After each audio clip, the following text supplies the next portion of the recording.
Welcome back to BYoungMinistry.com, to another blog and another podcast.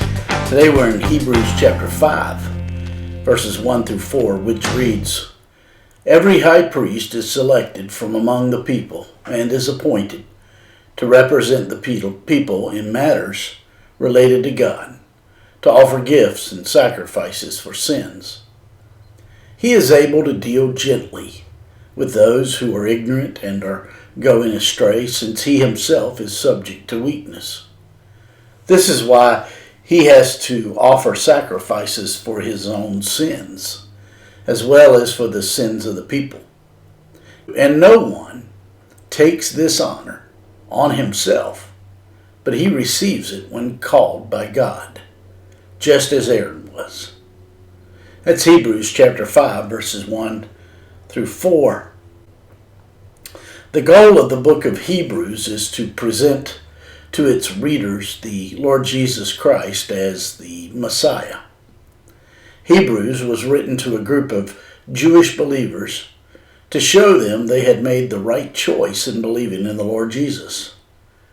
And the writer of Hebrews presents 5 warnings throughout this book to help his readers see the Lord Jesus is the fulfillment of all things Old Testament. So in order to enable his readers to be convinced that the Lord Jesus is the Messiah, the writer of Hebrews spends quite a bit of time in this book showing that the high priest of the Old Testament provided a picture of the Lord Jesus as the ultimate high priest and Messiah. This, by the way, is what sets Christianity apart as better than Judaism. The Lord Jesus, as our high priest, is so superior to the high priests of the Old Testament. In context, in Hebrews chapter 5, that will be spelled out. So according to today's text, there were 3 qualifications for the high priest. He was selected by God from the people. He was sympathetic with the people, and he sacrificed for the people. In verse 1 of today's text, we read, "Every high priest is selected from among the people and is anointed to represent the people in matters related to God, to offer gifts and sacrifices for sins."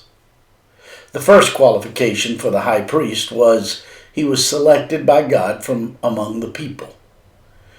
During Old Testament days, the high priest was the mediator between man and God. The prophets presented God to man, while the priests presented man to God. Priests were able, by God's ordained patterns, to perform certain duties that brought people into the presence of God. The word appointed here in verse 1 means ordained to an office. No priest has ever been chosen arbitrarily, nor were they selected on the basis of their own will, but by God. God didn't choose angels to be priests. He chose men who would act on the behalf of men. Angels do not have the nature of men. God's high priest had to be a man who was subject to the temptations of men. He had to be a man who had experiential acquaintance with suffering in order that he might minister in a merciful way. In verse 2 of today's text we read, "He is able to deal gently with those who are ignorant and are going astray, since he himself is subject to weakness." The second qualification of the high priest was he had to be sympathetic with the people. To be able to deal gently means to have compassion. A person who is non-compassionate could care less about anybody else's pain. This is why it was required of a priest to come from men, because he had to be able to bear gently with those who ignorantly go astray. Sympathy feels everything, while omniscience knows everything. As our ultimate high priest, the Lord Jesus Christ did not need to learn any information. He knew it all. He did need to learn human feelings through his incarnation so that he could be sympathetic beyond being omniscient. This is the genius of God. In verse 3 of today's text, we read, "This is why he has to offer sacrifices for his own sins as well as for the sins of the people." The third characteristic of the Old Testament high priest was he had to sacrifice for the people. In addition to offering a sacrifice for the people, the high priest had to offer the sacrifice for himself as well, because he was sinful. But when the Lord Jesus Christ provided the sacrifice, he did so without his own sin. There was no need for him to offer a sacrifice for himself, since he was God and is sinless.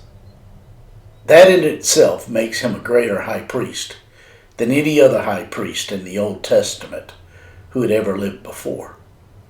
In verse 4 of today's text, we read, "And no one takes this honor on himself, but he receives it when called by God, just as Aaron was." Once again, the writer of Hebrews emphasizes to be the high priest, one had to be picked by God.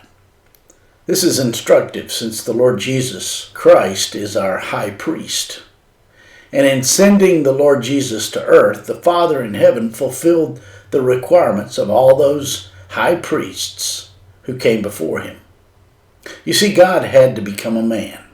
Otherwise, he would not have been able to feel what we feel and go through what we go through. If he had not come as a man, he would have had no basis experientially to operate as a high priest on our behalf. So God did not keep himself transcendent and separate from sinful man.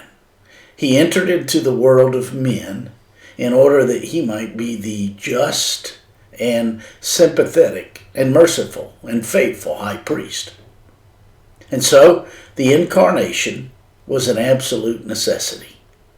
It was an imperative if salvation was to be accomplished. Aren't you glad the Lord Jesus was willing? Especially since he knew way in advance what it would take to redeem you and me back to God. My friends, I trust this blog and this podcast are helpful to you in your walk with the Lord. If I can be of further assistance to you, shoot me an email at BYoungMinistry@gmail.com. Hey, have a great day.